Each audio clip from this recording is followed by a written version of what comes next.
Amen, amen, amen, amen, amen, amen. Kingdom, greetings, and God's richest blessings be multiplied to you and yours, beloved family. You are tuned into another segment of Healing Our Land's live interactive broadcast here on the Boston Praise Radio and TV Network. I'm live in the studio. This is broadcast number 2 for 2025. We've been off the air as we've been in the community, behind the wall, doing civic engagement and doing just a lot of work. We're going through a major transition here at Boston Praise Radio and TV Network, and we're doing some reconfiguration of the broadcast schedule. So Healing Our Land's new broadcast schedule is Wednesday and Friday from 4 p.m. to 6 p.m. So just Wednesday and just Friday. So please, we'll be consistent, as I now have a brilliant young man whose name is, I'll actually let him introduce himself, but we have a brilliant young man who is my co-host, and he'll be consistently with us as long as we have the privilege of him being with us. His inaugural broadcast was Wednesday, our first broadcast, but he is back here for more. Without further ado, I'm going to actually put the camera on so you can see him and he can introduce himself. Hello, my name is Marvin's Bell Branch. So tell me, man, how was that experience for you being your first broadcast? It was a bit different, because it's like, as a kid, you always hear the voice in the radio and you wonder how they even do it. And now you get to see it, and it's special. Yeah, man. Especially being part of the only black owned FCC licensed radio, right? Yeah. I need to. You'll get it, man. You'll get it. So you did well, because even the fact that you made a point to be able to acknowledge that. Yeah. Mm-hmm. So it's true, and I think people need to understand now more than ever the importance of us supporting our own media. You met Pastor Bruce Wall today, who's the founder of this station, who is 76 years young, and had the vision, as I'll let you tell folks if you recall what he said. How did he start this vision? Oh, with the one radio with the little antenna in it? Yeah. Yeah. So he saw, when this was just a vision, he had a transistor radio with the antenna, put it in the pulpit of our church. I wasn't here, this before I was here, but God gave him a vision, and he then put this to be able to say that I'm believing that this is going to come to fruition. And to this day, he still updates things and makes sure everything's all set, checks on the computers when nobody's around and all that. Talk about it. Yeah. What did he do today that was, since yesterday he addressed an issue that, and you were here when he was trying to help us. We were trying to figure it out. So talk about what we did yesterday relative to the hard drive. Oh yeah, so there was this hard drive. It was flickering and having problems, and he updated it to a more powerful one, a better one. Yeah. So yeah, that was just cool. So where it was 3 different hard drives, but it was like capacity, and it was causing. Yeah, they were different capacities. So he got one big one, so everything could just be more mainstream. There you go. And this is what he does. So he's invested his own personal resources, because, again, this is we're not funded, right? We're a nonprofit organization. We're the only low power FCC license. I was telling your boss, Jenny Matos, who's the director of Madison Park Development Corporation, right, and who used to be a broadcaster, that we have an FM platform, and that we're actually, we need more resources, or we may have to give up our FM signal. Yeah, that's very, very unfortunate. Like we don't want that to go away. This serves as a pillar of hope. Anybody who's black now knows they can do it because we're doing it. Yeah. And the FM platform is, again, and I need to make a distinction, because as I came in this morning via a lift, and I was on my way to the House of Correction, and I was in the lift, and he was playing something that I didn't want to hear. I wanted to hear the station. So I said, "Can you turn your radio to 102.9 FM?" And he said, and so we turned it on, and I could hear Pastor Bruce Wall. I could hear the music, right? And it edified me, and it edified him. And it morphed into a whole conversation about black-owned media. Yeah. He didn't even know that it existed. Well, now he does, and maybe he'll tune in. Absolutely. And that's consistent in what I do. And sometimes I'll say, if I'm going on the air live, I'll give you a shout out. Where do you have that opportunity? I want to acknowledge my Lyft driver, whoever's from Sierra Leone. Okay. Yeah, it's one of the brothers. Yeah. Wherever you're from, I could be able to, then the point is you should be able to, you hear on commercial media, you're not going to have that opportunity to make those real connections. Right? Yeah. Coming home from the house of correction, same thing. A brother, quite candidly, had a lot of profanity, and I was like, I don't want to hear that. But I didn't say that, right? What I said to him is, what did I say to him? He actually asked me, because he's from New York, right? Mm-hmm. And he said to me, what's that building that I'm coming from? I said, that's the house of correction. And he says, oh, are you just getting out of there? I said, no. With the suit on and everything. Listen, he thinks it's straight from the 90s. I don't know. That's the only thing you had left. Okay. So it was funny. It was hilarious. I was like, no, I'm actually going to be able to give some hope and some resources. And we've been, doing civic engagement. But it was an entree because he turned his music down. Because now he wanted to engage in this conversation. Yeah. Right? I didn't say, could you turn it down when you hear that? No. He asked me, right? Because I said, hello, how you doing? And he was like, I'm good. Like, I engaged them, right? Yeah. But then we were able to talk about the station, right? And he was like, oh, wow. And so as we're all the way here, we're engaging. And now she's telling me he's from New York. He told me how he got.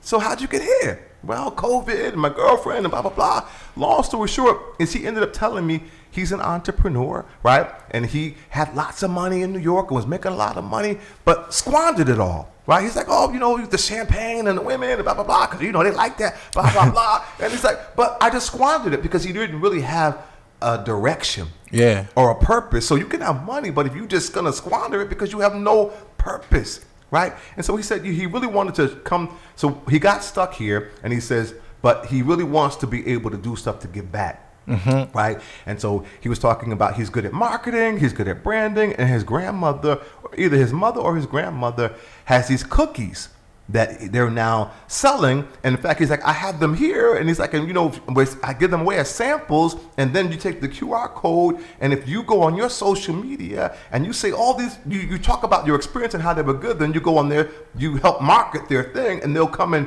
hand deliver you like 12 cookies, right? He says, if you have an event, once you learn what we did, I said, you could be a sponsor of a broadcast. We could be, this broadcast is sponsored by Blank's Cookies. Right? Yeah. And I got one for you, so we're going to try them after the fact, and I want to hear your experience. Okay, right? okay. But the point is that these natural, I call them preordained divine appointments and connections, because I pray for them.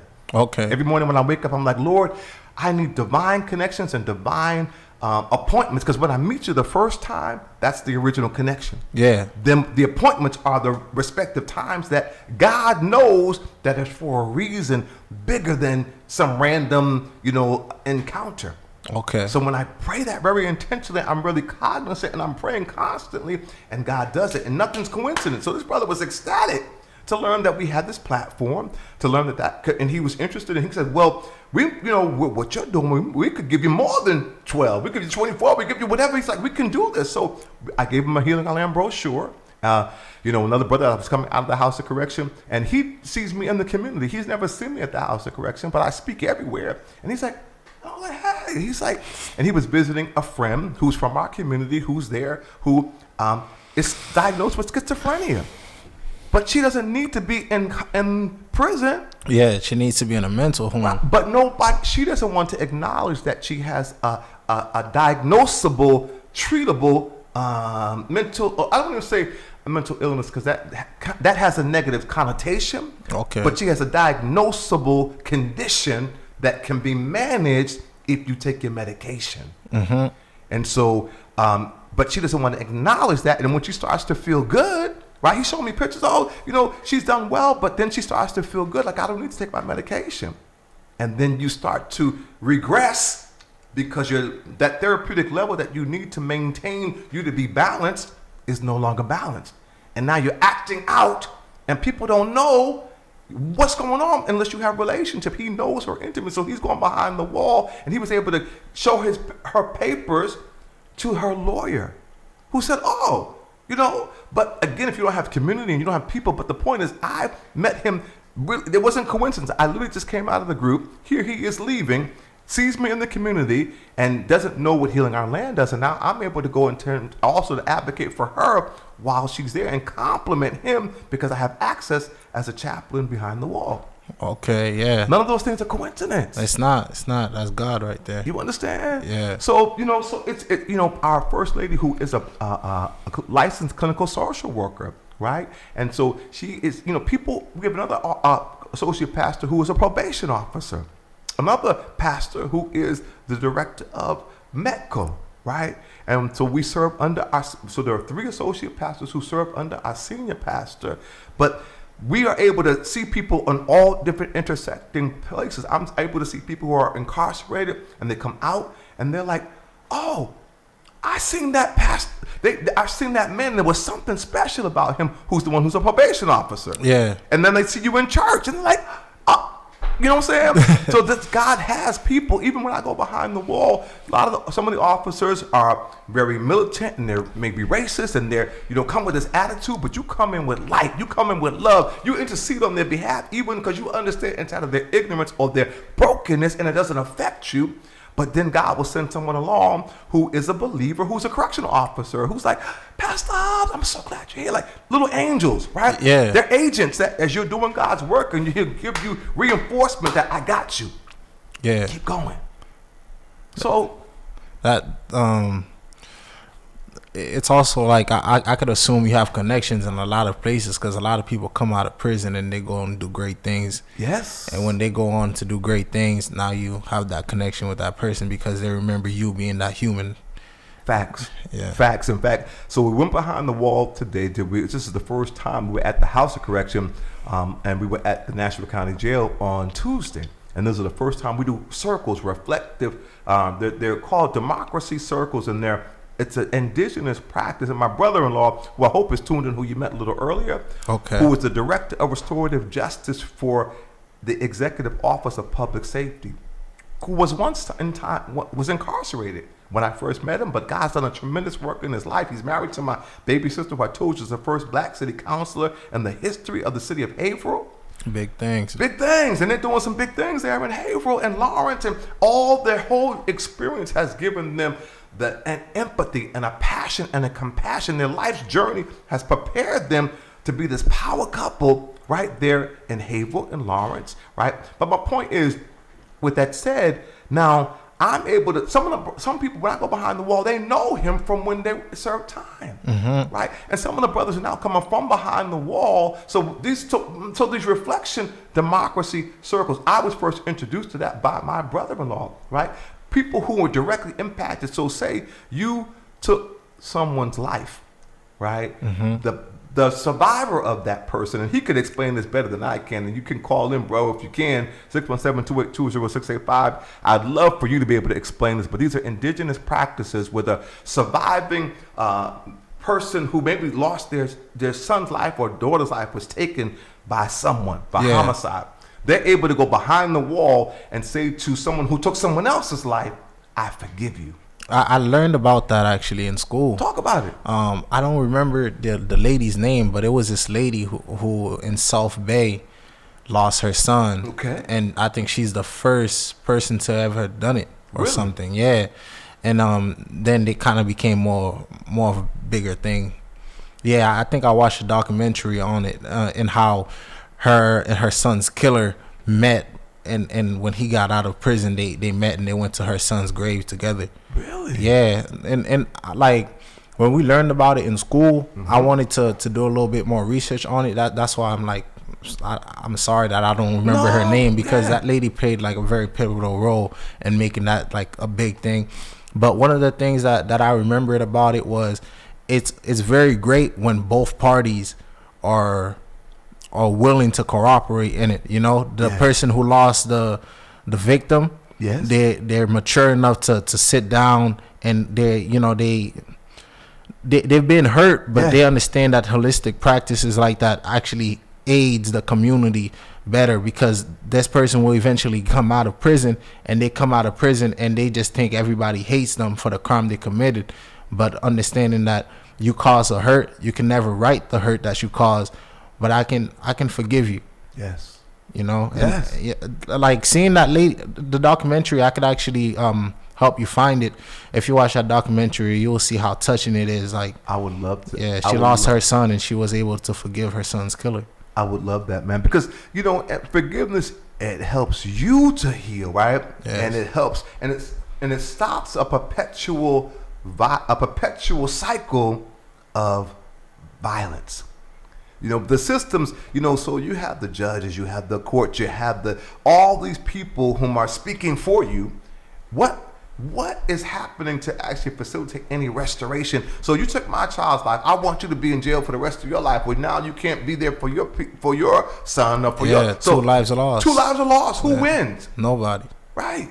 So it becomes a perpetual cycle of retaliation. Yeah. You know, this is what happened. Is we talked about genocide in Rwanda, right? Restorative justice practices. These are indigenous practices that we've had. You talked about, you're from Haiti, Yeah. and you talked about they talked about the community will set you straight. Yeah, but it's a bit It's a more different- extreme yeah, over there. yeah, It's a bit more extreme. Well, talk about it for those who weren't tuned in. Talk about how extreme over it is. there. It's crazy because I think I remember this even growing up with my mom talking about it. You take a candy from a baby, and the whole community want to come and beat you up for it, because everybody understands. What if he took my candy? You know, that's the mentality everybody have, and it's like they want to discipline you because your parents didn't discipline you or something. They just want to beat you. It's a little more. It's way more extreme. It's way more extreme, but at the end of the day, let's say you're a child and you're abandoned by your parents, or you're a child, like, or you're young, you're a teenager, you're acting up. At least you know the community is gonna come together to set you straight. You know. But you know what? It's one thing. I don't know. I hear you, because we have a little bit of conversation about this at the wellness club, right? Yeah. About how harsh, right? And I understand discipline, and discipline's important. It's to correct. But a child also should understand the why. And I think some things are perpetuations of the violence that we have experienced as slaves. Yeah, definitely. And the key word too is trauma. It's trauma, because when it comes to violence, a lot of people don't. Some people are so used to violence, it's to the point where when they commit violent acts, they don't see it as violent It's anymore. normalized. Yeah, it's normalized. But you can never be normalized to trauma, because it's persistent. It's that pain that doesn't go away. Every day it just stays with you. You wake up and it weighs you down. It's true, man. And these are the reasons why many people unfortunately revert to substances. Yeah. To numb the pain, right? As opposed to healing, right? And because the trauma's compounded, or they blow up and they kill, and you're like, where did that come from? Compound trauma on top of compound trauma that just pushed me over the edge. A lot of people are trying to find the source of that trauma, or trying to find ways to relieve that trauma. A lot of people go on to, churches as a way to seek spiritual help for the trauma that they deal with. As a pastor, I know you probably seen a lot of people like that. Absolutely. And a lot of people, they tend to do a lot of things thinking they can mask the trauma that they've been through. Facts. Yeah, so they never heal from it, and it's just there. So when it's time to raise a kid, you find yourself teaching your kids what you ultimately learned. Absolutely. You're it's true. You have to heal to stop this generational perpetuation of trauma. Yeah. Right? And so I'm part of something called Celebrate Recovery, where we heal from our hurts, our habits, and our hang-ups, right? We have to recover pre the fall, for me, which is before the fall of man in the Garden of Eden, when God made man in his image, that we were, right. But that's the whole process of recovering, because we've embraced these, what's normal, what's not normal to be normal. And we say, well, at least it's better than what it was. But no, if you can heal if you can, first of all, identify, you said it earlier, the source of the trauma. And in many instances, that source of that trauma happens in our developmental years. Definitely. And we learn dysfunctional coping mechanisms to survive. But we have to get past that, and that may serve for a moment to survive. But at some point, we have to do more than just survive and actually thrive. Yeah. And that can only come from identifying the root of the hurt that created the hurt that then creates a hang up and then habits that carry into our adulthood. Yeah. This is why I think churches are so important too, because a lot of people, they think when they, seek these coping mechanisms, when they finally get into it, they feel guilty now because they know it's wrong, and they think that they can never stop doing it because nobody will be able to accept them for who they are. And churches are able to play the role of saying God forgive you, so you can forgive yourself now. Absolutely. I'm gonna switch this real quick. I'm gonna make sure that we are actually facing each other. I'm gonna switch this to. Can you let me know if we are now? Because I think the camera had us talking facing opposite directions. Is that how it looked on? Yeah. It did. Yeah, a little bit. Yeah. Okay, so is it? Are we now facing each other? Do you see? Yeah, I think it is. Though it's a different screen, but that's okay. In fact, I'm going to actually put it on this one too, so I can see where we're at. But please call in, people. We want to hear, what do you say? What is your perspective? Are you able to monitor them? Is anybody saying anything on the main web page or on the Facebook page? I'm currently looking. Yeah, take a look, and I'm going to actually try to bring up the broadcast here on our Roku TV. No. Nothing? No comments yet. Okay. Well, please weigh in, family. Again, you can call 617-282-0685. We're on Pastor Bruce Wall's Facebook page. We're on our main webpage, www.bostonpraiseradio.tv. Yeah, okay, so I see that's better now. So can you see the TV there? Yeah. So it says WBPG 102.9 Morning Inspiration with Pastor Bruce Wall. That's not the case. We are actually right now on www.bostonpraiseradio.tv, and it's Healing Our Land's broadcast. I'm not Pastor Bruce Wall. I am mentoring under Pastor Bruce Wall. But nonetheless, you are tuned in to Healing Our Land's broadcast, and we're talking, just having an organic conversation, but we're talking about healing basically from trauma, right? And we're talking about, and you made a good point, right? I had the opportunity to bring forth the word on this past Sunday, and we were talking about having hope, right? Having restoration, or hope that facilitates restoration and ultimate transformation, right? And so that can only happen, from my perspective, by us, one, stepping out of denial. Right. Stepping out of denial. Okay. Right. Like, so again, as I said, I'm part of something called Celebrate Recovery. You cannot heal what you're not willing to confront.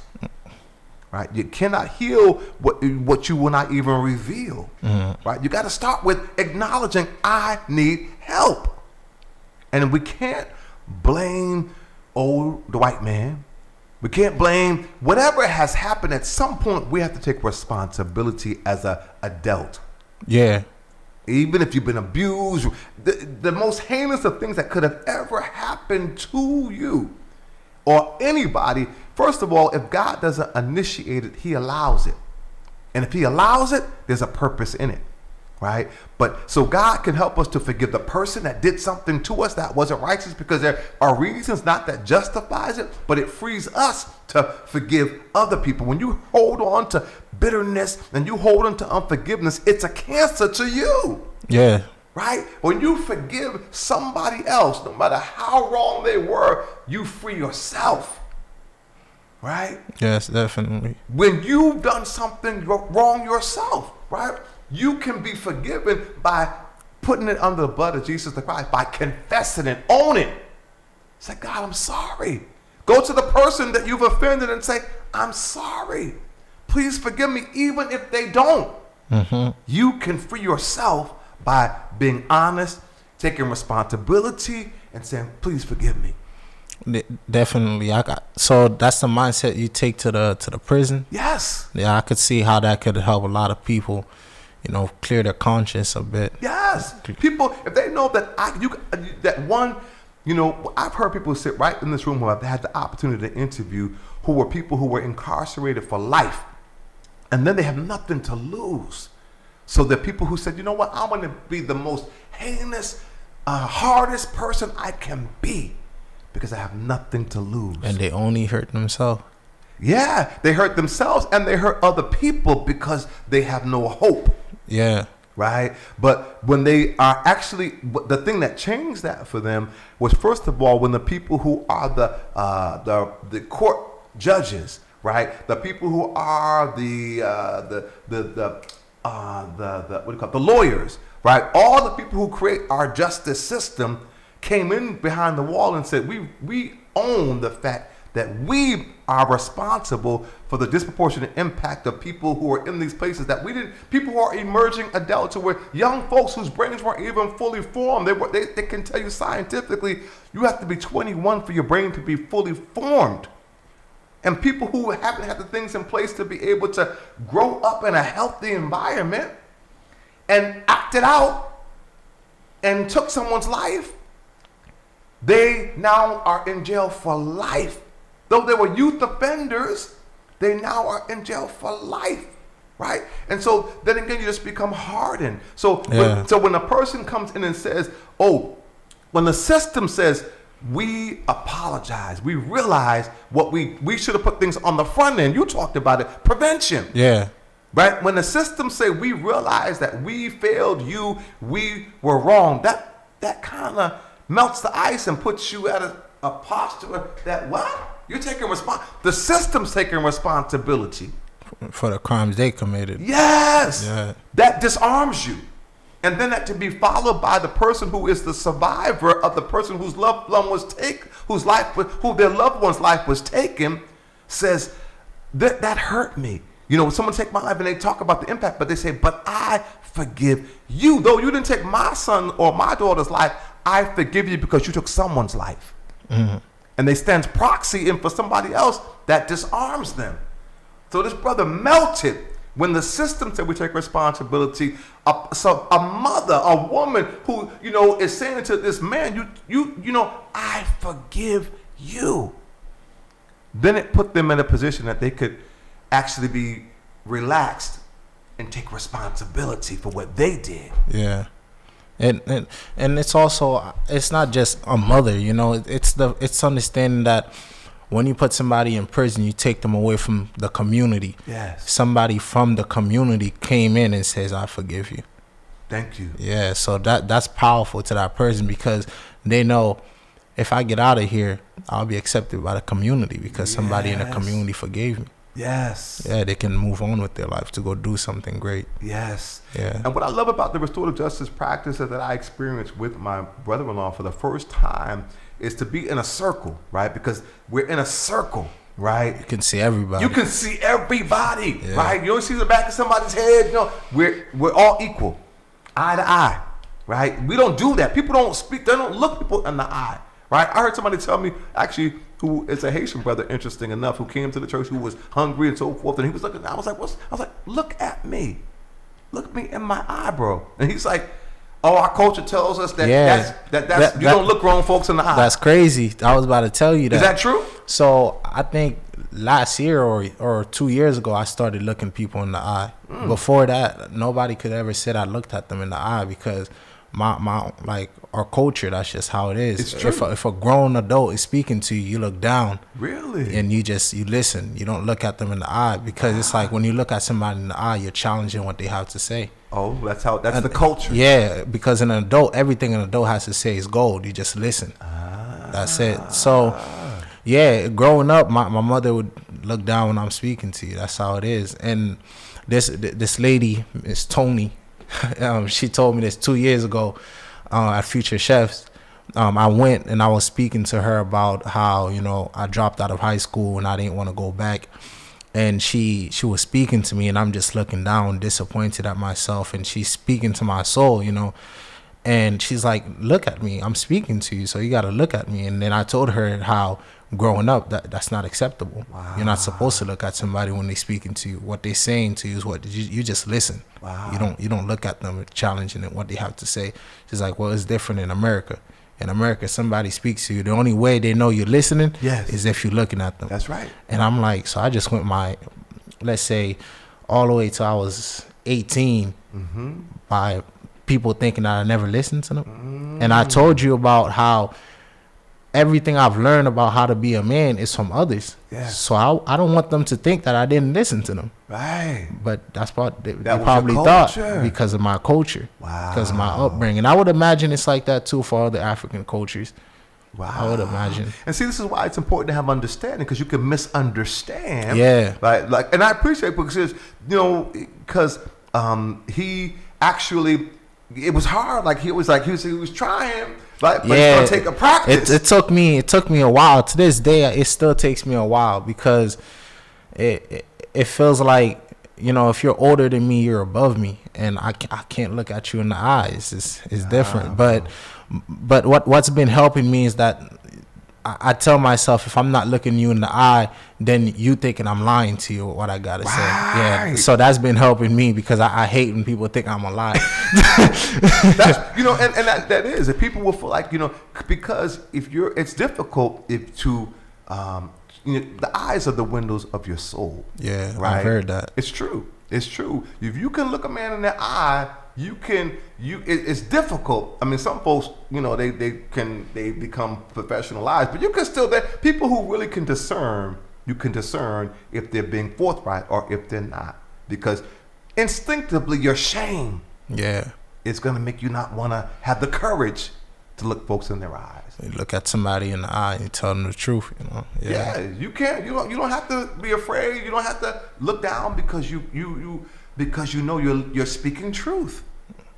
You can know good, bad, ugly, indifferent. You can tell the truth. When they interrogate you, I don't know, I've never been interrogated, but they put the light in your face and all this. This is what I hear. You see TV and when I hear about it, right? Because they're going to find ways to be able to see, are you telling the truth? So in our culture, it's more like you carry, you hold your shoulder up high and you carry yourself the right way when you're telling the truth. It's not about specifically looking at somebody in the eye. You look at your equals in the eye.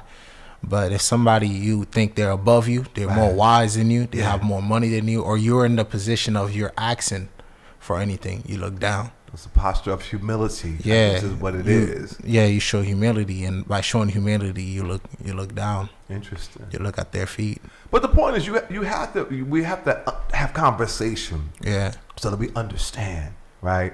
And I think intergenerational conversations are really important. Not just intergenerational, but international.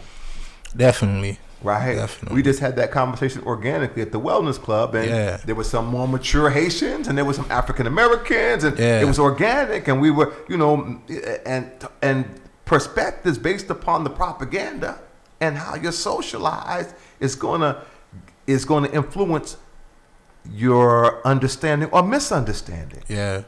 And the craziest part too, you will notice from culture, when I was speaking to you when that brother first walked in, in the Haitian culture, if somebody don't invite you into a conversation, you don't chime in. Even though everything I was saying, he heard his country, he heard everything. Like he felt the same way I felt, because remember at the end, everybody is chiming in saying how they feel about things, but he didn't chime into it because in our culture, if somebody don't introduce you into a conversation, it's not your business. Interesting. Even though, you feel passionate about it, you hold that passion because that person has every right to say, who are you? Why are you in this conversation? I didn't invite you. And that's very shameful.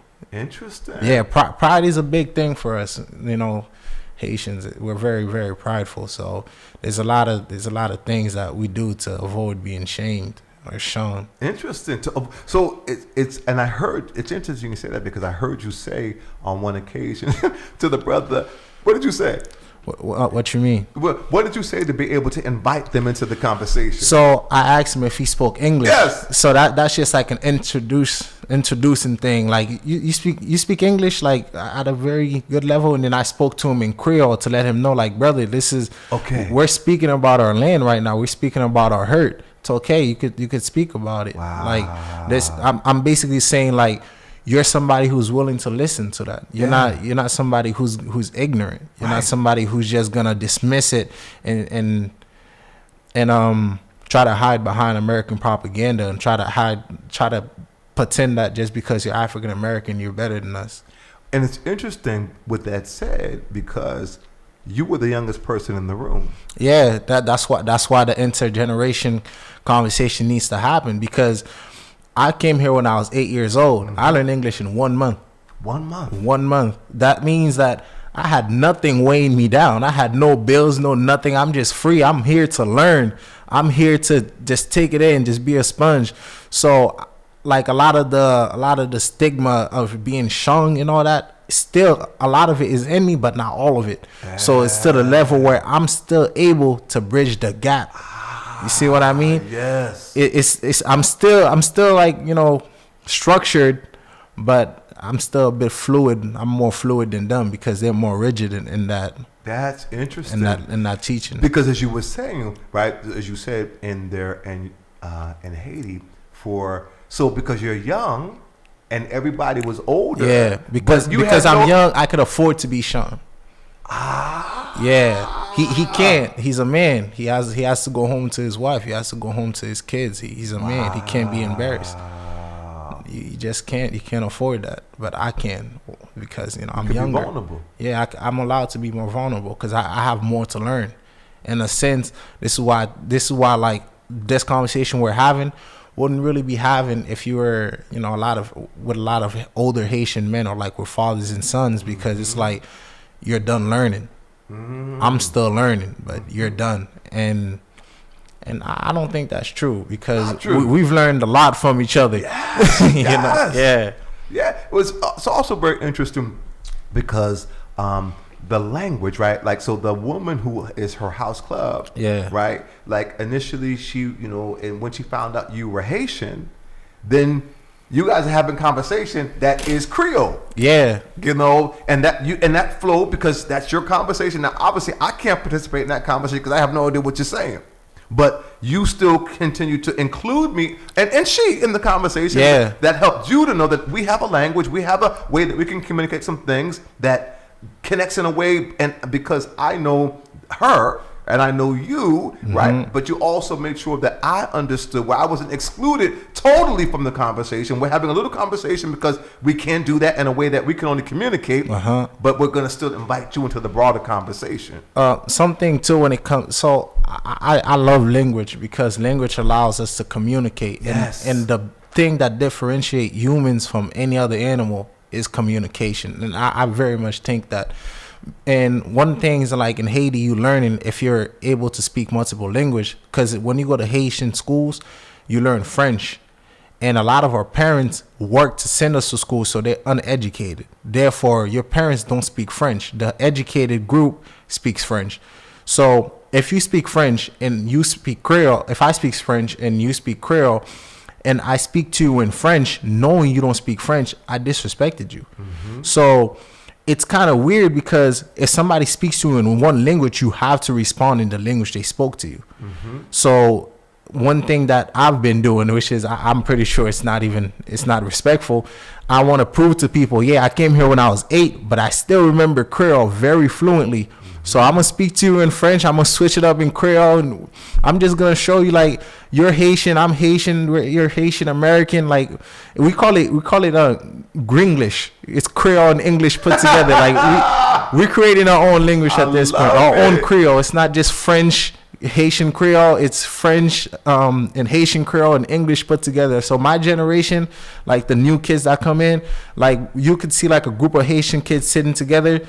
And that one time they speak and they just mix it languages and mix it languages. Free. Yeah. That's a beautiful thing. The new kids are actually even cooler, because a lot of them came through let's say the Biden program. Therefore, like, they came from Portuguese speaking countries, so they went to DR, they went through Mexico, some of them went through Brazil and all that, and they ended up in America. So now they speak all this language.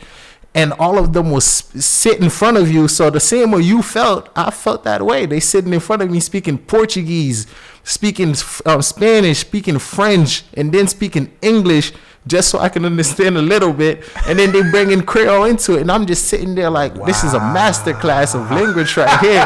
Like, and it's beautiful because, you know, when they get older, that's a lot of job opportunities. Yes, it is. Yes, it is. Yes, it is. And so that's a beautiful thing, because some people want to, I've heard of people, and who are Haitian, right, or other places, but who don't want their children to speak their native tongue because they just want them to learn English. My mom likes to joke about that and say, "Did you run away from your home?" Like, oh really? Yeah, like she thinks anyone who says that is running away from who they really are. And if you're not running away from home, then why don't you embrace it? It's a gift. It's a gift. It's a gift because it allows you to make that connection. Like, I honestly think that's one of the problems that African Americans have. You can't make that connection because what you have to say, the next group understands it. For us, what differentiates us from, our colonizers was we could stand in front of them and spoke about the revolution, and they don't even know, and they never would understand. That's true. I think, like, a weird thing, I think this is just me who thinks like this, but the more violent a word is, the more farther away it is from French. The more violent? Yeah. So I think like they kept a lot of African dialects in Haitian Creole to just keep mixing it in. But the nicer a word is, the softer it is, they make it in French. Interesting.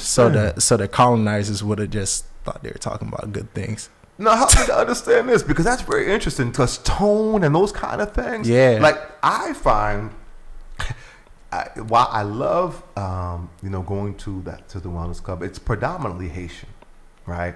And not just Haitian, but I find Haitian, I find Vietnamese, I find can be just this close, but it's loud, right? And some of you would think that they're having an argument because it sounds kind of harsh. It is because you're free, you're letting go. Like people, you'll often find that in America, but when they're back home, they're a bit more subdued. It's excitement. Like, you feel at home again. Like, you could speak it. That's why I never want to forget Creole, because like you could speak it and just the excitement makes the tone, like, it does. The tone is gone. But then if you got like 3 or 4 conversations happen at the same time, I'm like, I'll see y'all later.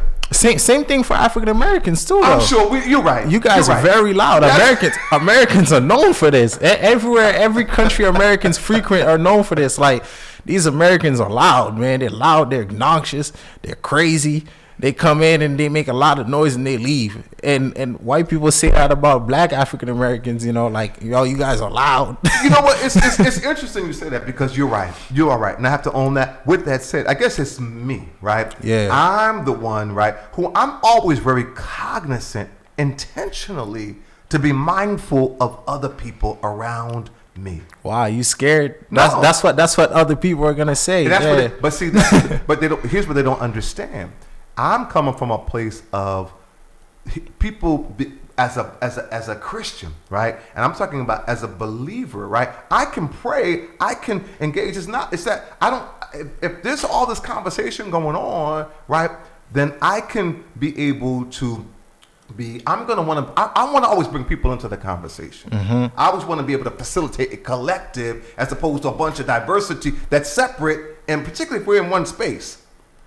So it's not that it's actually, the Bible says the fruit of the Spirit, which is God's character, who is the creator of the whole world, right? Manifested for me in Jesus Christ. Here's Jesus, right? All powerful God who is not weak, but his character, the fruit of the Spirit, is love, joy, peace, long suffering, gentleness, goodness, faithfulness, meekness, and self-control, right? So people see that as weak, but what they don't understand is I'm praying for you.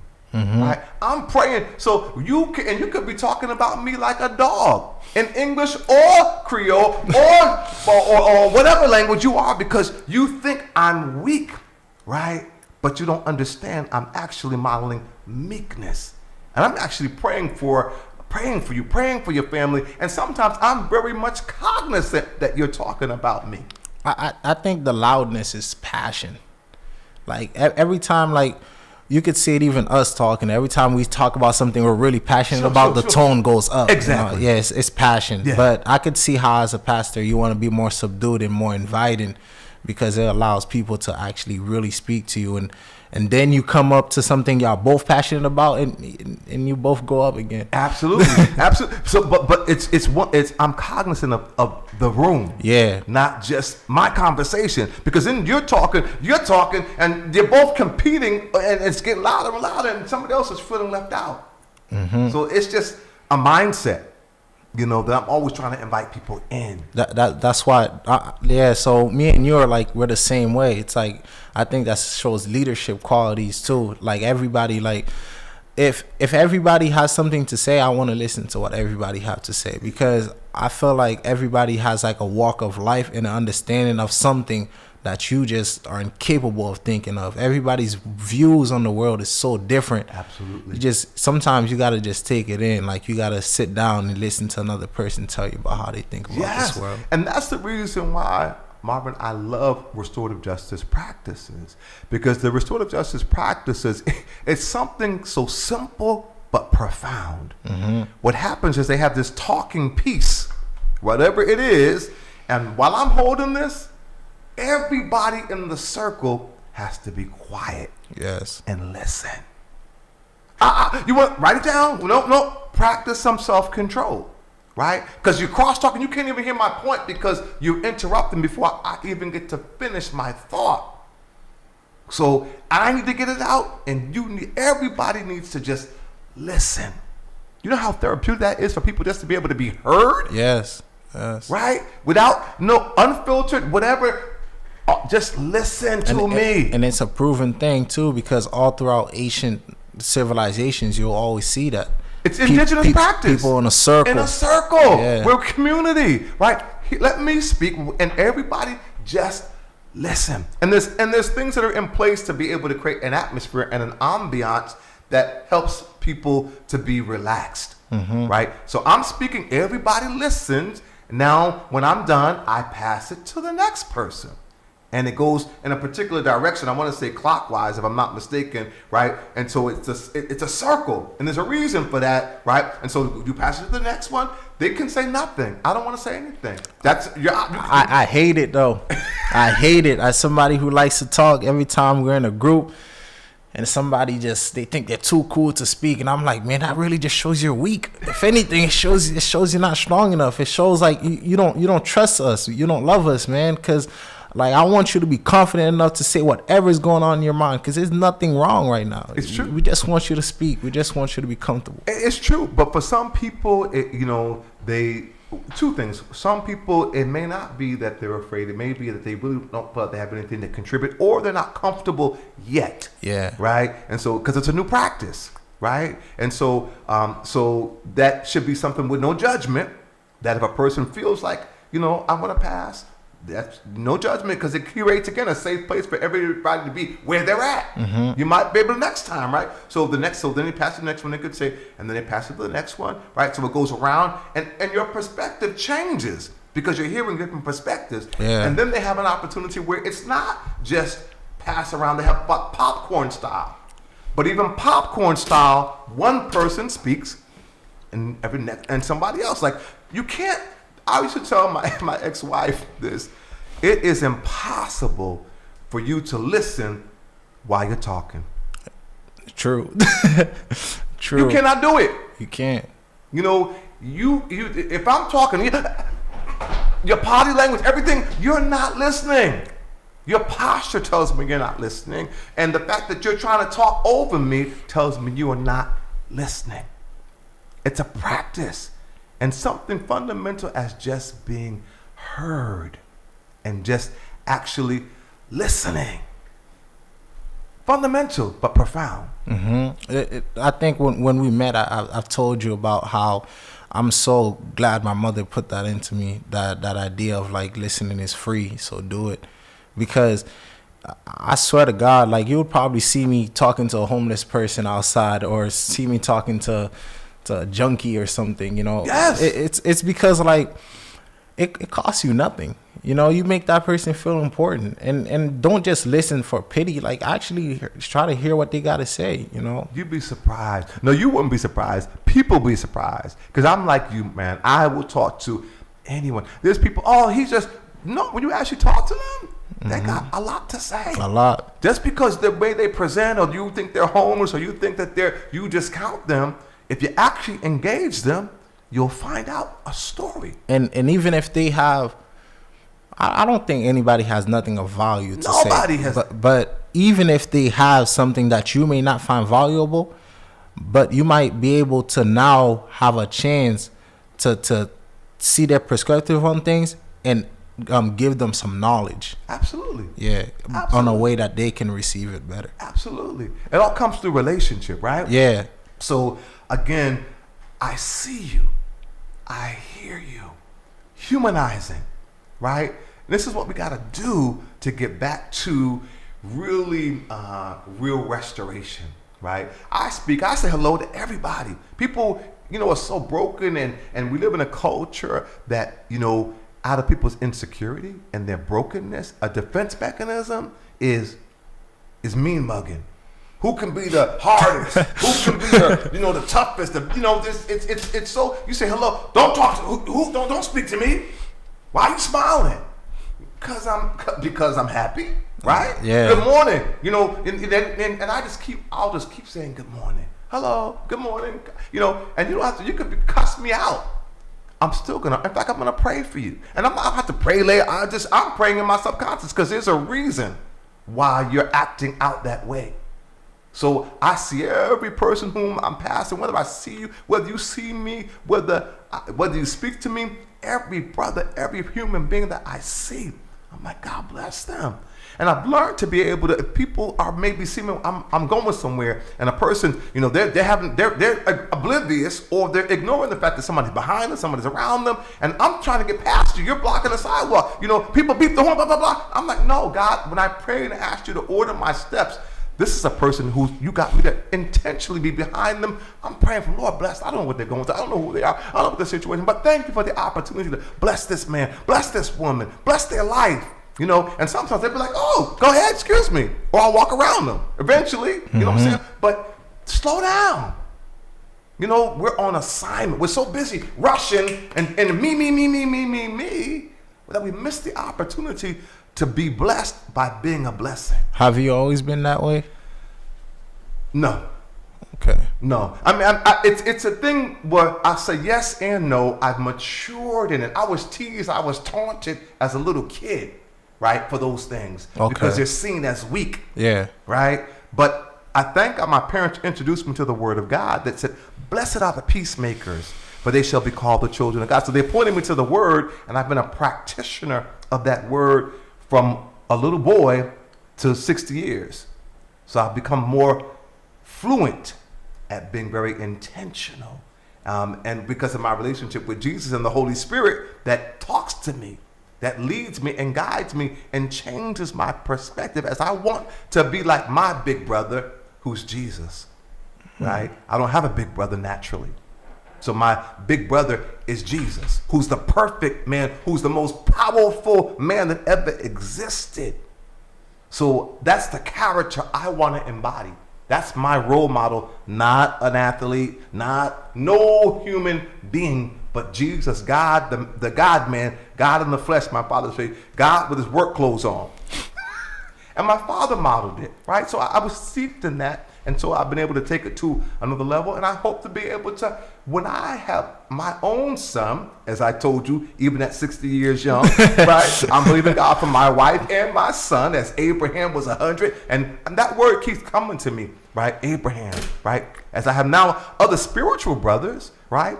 But who are speaking into my life, the word of God, and God's pointing that to me for a very specific reason. At times it's about comes to, and we literally actually have 2 minutes. Can you believe that whole hour has flown by? Like Yeah. This was a good conversation today, man. Please, it was good. I see Sister Mary Curry is on, so I do want to acknowledge her before we go. God bless you, my sister Mary Curry. God bless you. God bless you. Do you see anybody on the Boston Praise or Pastor? No. Okay. So this has been a good conversation that we've had. That was just absolutely wonderful. Anything that you wanted to say to our listening and viewing audience, or me or whatever, as we close out with this last minute? Just we had a good conversation, about a lot of different things, but the most important thing is just remember to serve as a bridge to other people. Remember to invite people into your life, to teach somebody something, or just listen to them and make them feel heard, and that will help you in life. That will help you just throughout everything that you do. That's what I want to say to the people today. Serve as a bridge for communication. Thank you, Marvin. Yeah. And thank you, our listening and viewing audience, for being tuned into another segment of Healing Our Land's Live Interactive Broadcast. Again, our new schedule is when? You tell them. When's our new schedule? 1 through 5, right? No, I'm talking about our broadcast schedule. So Wednesdays and Fridays, yes. 1 through 5. No, our broadcast is only 4